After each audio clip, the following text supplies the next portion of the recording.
Welcome back to Your Health. We're talking about tuberculosis. Our two guests for this segment, you've seen them, segment 1 and 2, Marcy Broe, Supervising Public Health Nurse for the TB program, in charge of the TB program for the Monterey County Health Department, and Dr. Lisa Hernandez, Deputy Health Officer, consultant for the TB program. Thank you very much for joining us for the third segment. We're getting deeper into this TB. We've talked about testing, we've talked about further diagnosis, we talked about numbers, the importance of it. Now, what I understand is that there is a World TB Day towards the end of this month. Is that right? Tell me about that. What's that all about?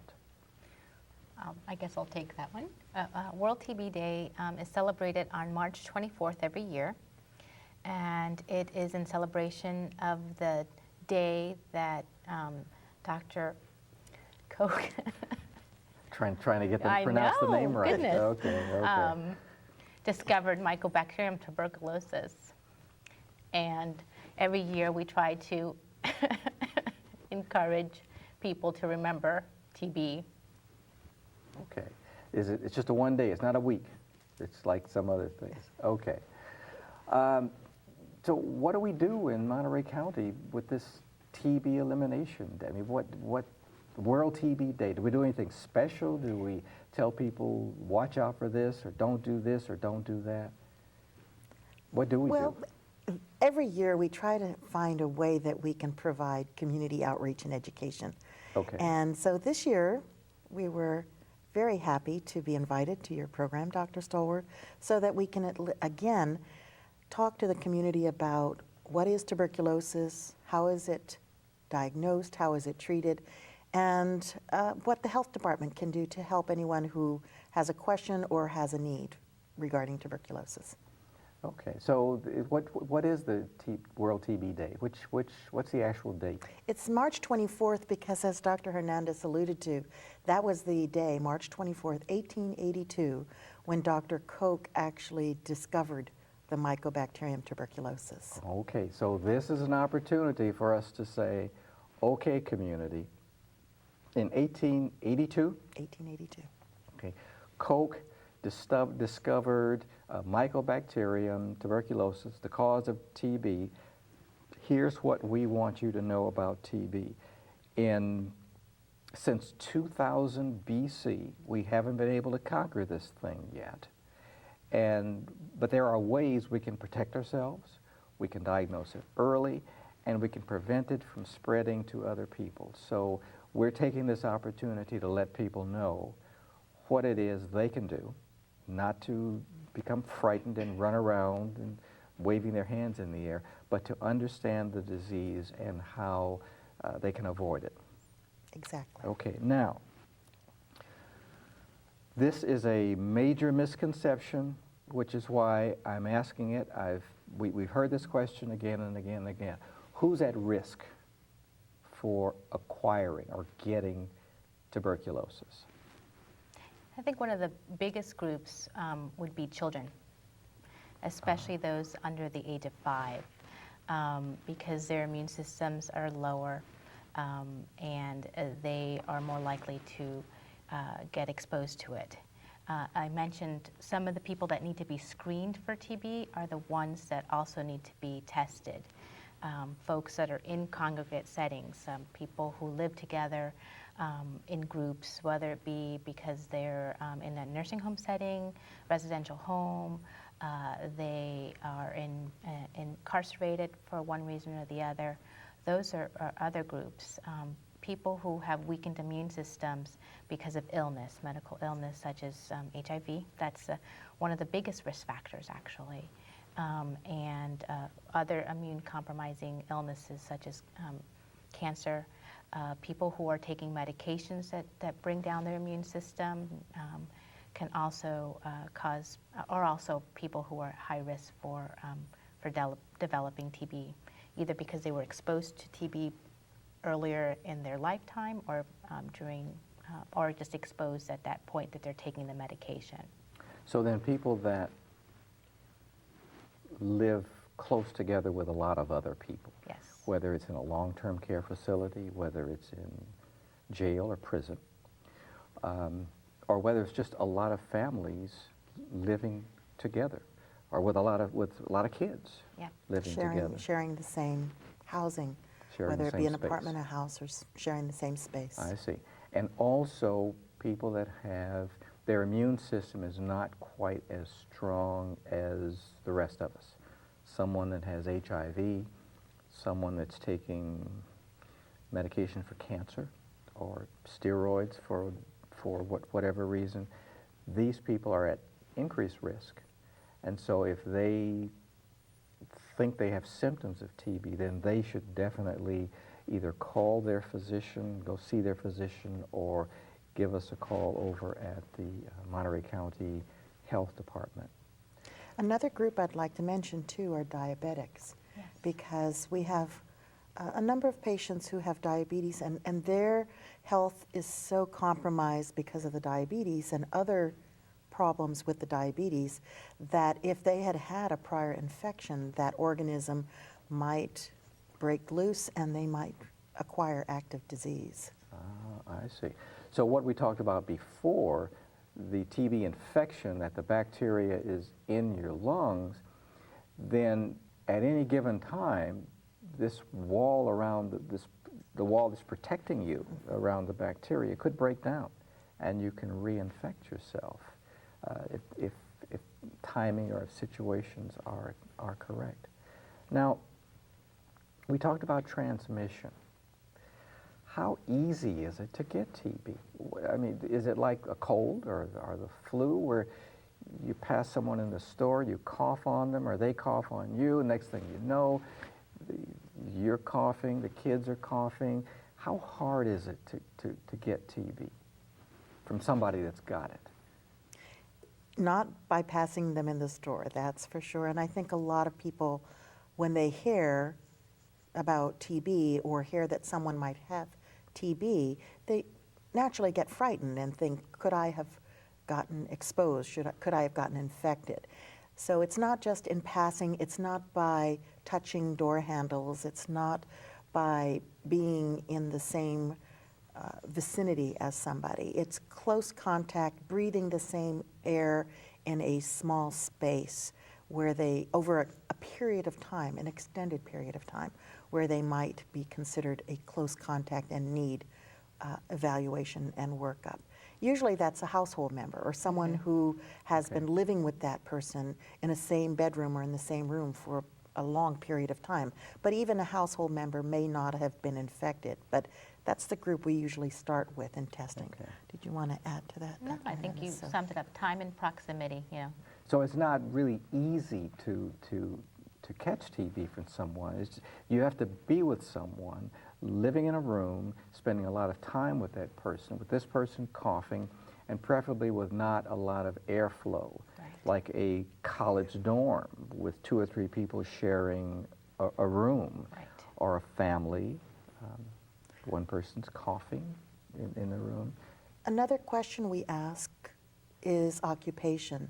If someone works in an outdoor setting and they work in the fields or they work in construction and they're basically outdoors all the time, this organism is just blown away in the wind. It's not likely that their coworker or the person that's working outside will be infected.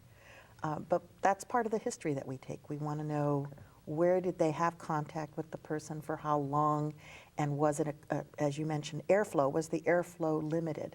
Were they in a small room and there was not good ventilation? So being outside is our friend in terms of spreading TB. Yes. Okay, very good. That's good to know. It's not by casual contact. It's not just passing someone. You have to really be with someone. And since it takes a while, if you're armed with the knowledge that this person shouldn't be coughing for 3-4 weeks, then you can say, look, dude, you need to get into the doctor. Get Yes. checked out. That's not a smoker's cough.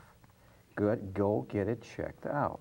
Yeah, and that's one of the good things about TB, World TB Day, is that we're trying to get everyone educated. So people are aware, are not afraid, and don't avoid going to the doctor because they think that they have a disease that's deadly, that they know it's treatable, that they're not shunned from society, that it's not as, I guess, as controversial as it used to be early on when people were dying from TB. Okay. It's more, unfortunately, it's more common than we know, and as Marcy said, the numbers are going down, but it's still a big, makes a big impact here in the community. Okay. So it's years gone by, someone that would have TB, it's rather a stigma, and they know they'd have to leave their family, go away for a long time to this TB sanatorium, and it's not like that now. Now, let's say someone does have active TB disease. How long can they be expected to be away from their family, away from everyone else, or the Q word, quarantine? Well, it varies from person to person depending on how extensive the disease is in their lungs.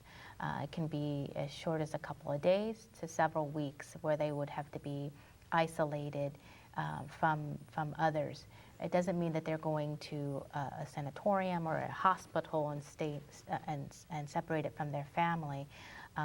Some people do need to be removed from the household setting if it's a risk situation for the family members, but most times people can stay home and are isolated at home until they are not contagious, and then they can go back to work after they're not contagious and resume their normal activities under our care.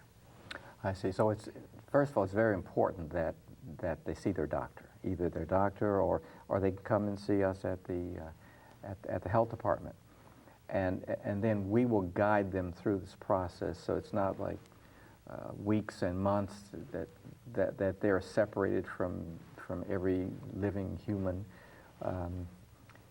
But until they've taken the medication for a short period of time, and much of their isolation can be done at home under the supervision of your staff. Okay. Now you mentioned people staying away from the doctor's office. One of the reasons that they do, we know, is because they got no insurance, and they say, well, look, I can't pay for this. I don't feel too bad, so I'm going to put up with this. Maybe it'll go away. Now, hopefully, Barack Obama's health care initiative will pass, and it'll change the whole landscape of people with insurance. But suppose someone has the symptoms of TB. They've got no insurance. What are some of their alternatives? What can they do? Well, our public health mandate is to protect the public from communicable diseases. TB, of course, is a communicable contagious disease.